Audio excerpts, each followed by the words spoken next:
Okurugera abebembezi ba district egi n'abakugombya obwegyese ehuriro kumaraho abashomesa batari kugasira amashomero gabo negenda omu maisho kandi ekigenderire kutereeza omutindo gw'ebyobwegyese omu district egi. Ye Bobo ng'omuntu is always absent here. Kuba bw'otunuulira mu attendance n'otunuulira n'enkiiko aba management ze batula nga bamwogeddeko, era ekitabo kya Bob ekya preparation kiri ku meza yange mu office. Diyo yakireeta nali nina ekirala ntubitwala. He doesn't prepare. He's always absent. Even I myself namusangako saawa 3 akabata. Ngonerizo kuyamanya mu disitenda kwija twa turyashankisha ku district tureje tira makuru. So ali aheze noni ngamba mazima hasa ko muntu watende kintu ebyo tunokweze muntu bigambe n'abana bari kutureba omuntu umwe namushanga no kusinda sinzi yababya yabo yemeramba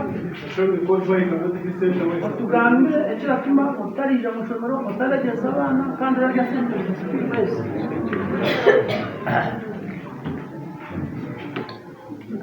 ndio na wazalashi kama ni wazalashi za mkiwa jina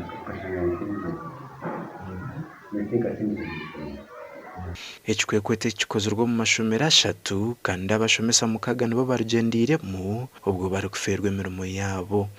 Omuntu orita abanaha okumutwara muri ishomero munaya itabayo echo as education department kitwenda kuchikora mwami Bobo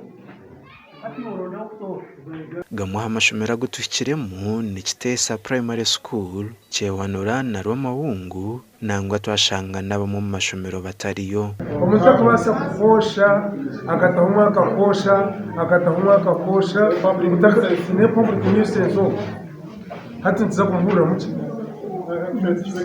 hati cyetatsa kumubura muki kushora he nabwo nyuma habaho kurambura mu habyombeko by'amashomero aga ibyembicirwe government. Twakira wano of course right now semi permanent structures omusimbe kiri waggulu wali neka tutogerera tudde walungi era abaana bafu bajja okukola ki okusomera obulungi.